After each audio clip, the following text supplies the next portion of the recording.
سورة ياسين بسم اللہ الرحمن الرحیم شروع اللہ کا نام لے کر جو بڑا مہربان نہایت رحم والا ہے۔ یاسین، قسم ہے قرآن کی جو حکمت سے بھرا ہوا ہے۔ اے محمد صلی اللہ علیہ وآلہ وسلم، بے شک تم پیغمبروں میں سے ہو، سیدھے رستے پر ہو۔ یہ قرآن غالب و مہربان کا نازل کیا ہوا ہے تاکہ تم ان لوگوں کو جن کے باپ دادا کو خبردار نہیں کیا گیا تھا خبردار کر دو کہ وہ غفلت میں پڑے ہوئے ہیں۔ ان میں سے اکثر پر اللہ کی بات پوری ہو چکی ہے، سو وہ ایمان نہیں لائیں گے۔ ہم نے ان کی گردنوں میں طوق ڈال رکھے ہیں اور وہ ٹھوڑیوں تک پھنسے ہوئے ہیں، تو ان کی گردنیں اکڑی ہوئی ہیں، اور ہم نے ان کے آگے بھی دیوار بنا دی اور ان کے پیچھے بھی، پھر ان پر پردہ ڈال دیا تو یہ دیکھ نہیں سکتے۔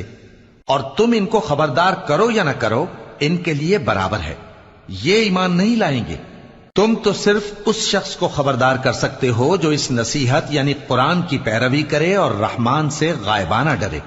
سو اس کو مغفرت اور بڑے ثواب کی بشارت سنا دو۔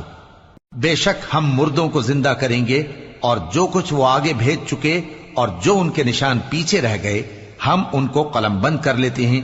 اور ہر چیز کو ہم نے کتاب روشن یعنی لوح محفوظ میں لکھ رکھا ہے۔ اور ان سے گاؤں والوں کا قصہ بیان کرو جب ان کے پاس پیغمبر آئے، یعنی جب ہم نے ان کی طرف 2 پیغمبر بھیجے تو انہوں نے ان کو جھٹلایا، پھر ہم نے تیسرے سے تقویت دی تو انہوں نے کہا کہ ہم تمہاری طرف پیغمبر ہو کر آئے ہیں۔ وہ بولے کہ تم اور کچھ نہیں مگر ہماری طرح کے آدمی ہو، اور رحمان نے کوئی چیز بھی نازل نہیں کی،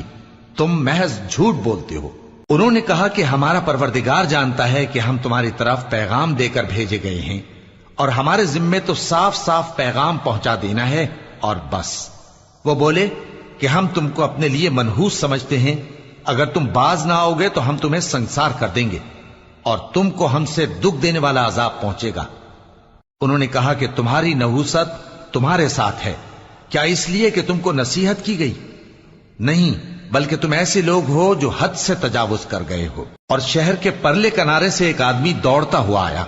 کہنے لگا کہ اے میری قوم، پیغمبروں کے پیچھے چلو، ایسوں کے جو تم سے صلہ نہیں مانگتے اور وہ سیدھے رستے پر ہیں۔ اور میں کیوں اس ذات کی پرستش نہ کروں جس نے مجھے پیدا کیا اور اسی کی طرف تم کو لوٹ کر جانا ہے؟ کیا میں اس کو چھوڑ کر اوروں کو معبود بناؤں کہ اگر رحمان مجھے نقصان پہنچانا چاہے تو ان کی سفارش مجھے کچھ بھی فائدہ نہ دے سکے اور نہ وہ مجھے چھڑا ہی سکیں؟ تب تو میں کھلی گمراہی میں پڑ گیا۔ میں تو تمہارے پروردگار پر ایمان لایا ہوں، سو میری بات سن رکھو۔ حکم ہوا کہ بہشت میں داخل ہو جا۔ بولا کاش میری قوم کو پتا چل جائے کہ میرے رب نے مجھے بخش دیا اور مجھے عزت والوں میں شامل کیا، اور ہم نے اس کے بعد اس کی قوم پر کوئی لشکر نہیں اتارا اور نہ ہم اتارنے والے تھے۔ وہ تو صرف ایک چنگھاڑ تھی، سو وہ اس سے ناگہاں بجھ کر رہ گئے۔ بندوں پر افسوس کہ ان کے پاس جب کوئی پیغمبر آتا تو وہ اس سے تمسخر ضرور کرتے۔ کیا انہوں نے نہیں دیکھا کہ ہم نے ان سے پہلے بہت سے لوگوں کو ہلاک کر دیا تھا؟ اب وہ ان کی طرف لوٹ کر نہیں آئیں گے، اور سب کے سب ہمارے روبرو حاضر کیے جائیں گے۔ نشانی ان کے لیے زمین مردہ ہے کہ ہم نے اس کو زندہ کیا اور اس میں سے اناج اگایا، پھر یہ اس میں سے کھاتے ہیں، اور اس میں کھجوروں اور انگوروں کے باغ پیدا کیے اور اس میں چشمے جاری کر دیے تاکہ یہ ان باغوں کے پھل کھائیں، اور ان کے ہاتھوں نے تو ان کو نہیں بنایا، تو پھر کیا یہ شکر نہیں کرتے؟ وہ ذات پاک ہے جس نے زمین کی نباتات کے اور خود ان کے اور جن چیزوں کی ان کو خبر نہیں سب کے جوڑے بنائے۔ اور ایک نشانی ان کے لیے رات ہے کہ اس پر سے ہم دن کو کھینچ لیتے ہیں تو اسی وقت ان پر اندھیرا چھا جاتا ہے، اور سورج اپنے مقرر راستے پر چلتا رہتا ہے۔ یہ اس غالب و دانا کا مقرر کیا ہوا اندازہ ہے۔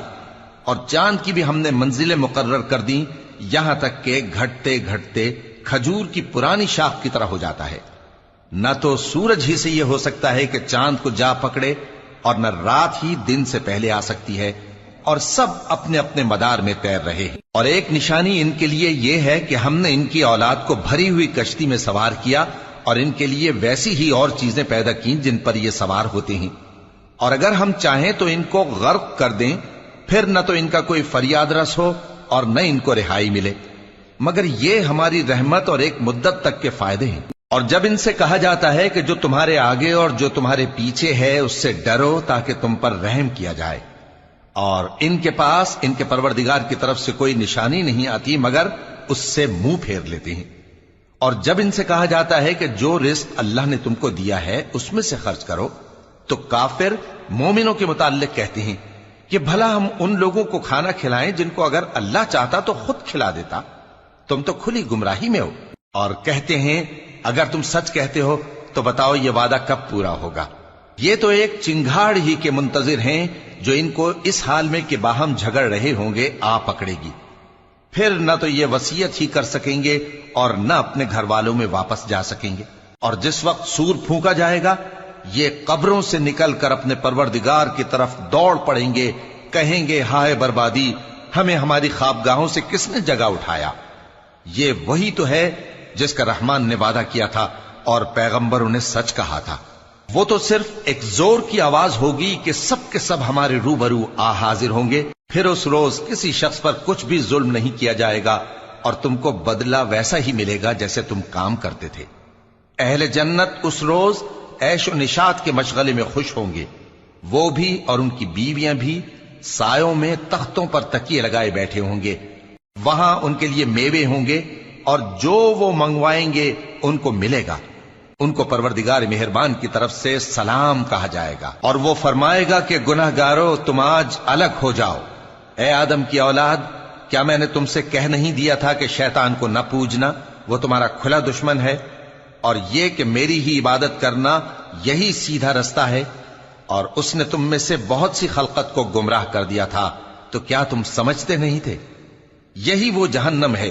جس کے تمہیں دھمکی دی جاتی تھی، جو تم کفر کرتے رہے ہو اس کے بدلے آج اس میں داخل ہو جاؤ۔ آج ہم ان کے منہوں پر مہر لگا دیں گے اور جو کچھ یہ کرتے رہے تھے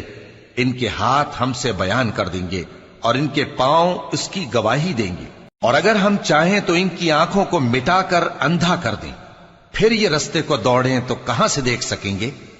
اور اگر ہم چاہیں تو ان کی جگہ پر ان کی صورتیں بدل دیں، پھر وہاں سے وہ نہ آگے جا سکیں اور نہ پیچھے لوٹ سکیں۔ اور جس کو ہم بڑی عمر دیتے ہیں تو اسے تخلیق میں اوندھا دیتے ہیں، یعنی اسے بچپن کی کمزوری والی حالت کی طرف لوٹا دیتے ہیں، تو کیا یہ سمجھتے نہیں؟ اور ہم نے ان کو یعنی اپنے پیغمبر صلی اللہ علیہ وآلہ وسلم کو شعر گوئی نہیں سکھائی، اور نہ وہ ان کو شایع ہی ہے، یہ تو محض نصیحت ہے اور صاف صاف قرآن ہے، تاکہ اس شخص کو جو زندہ ہو خبردار کرے اور کافروں پر بات پوری ہو جائے۔ کیا انہوں نے نہیں دیکھا کہ جو چیزیں ہم نے اپنے ہاتھوں سے بنائیں ان میں سے ہم نے ان کے لیے مویشی پیدا کر دیے اور یہ ان کے مالک ہیں، اور ان کو ان کے قابو میں کر دیا تو کوئی تو ان میں سے ان کی سواری ہے اور کسی کو یہ کھاتے ہیں، اور ان میں ان کے لیے اور فائدے اور پینے کی چیزیں ہیں، تو کیا یہ شکر نہیں کرتے؟ اور انہوں نے اللہ کے سوا اور معبود بنا لیے ہیں کہ شاید ان سے ان کو مدد پہنچے،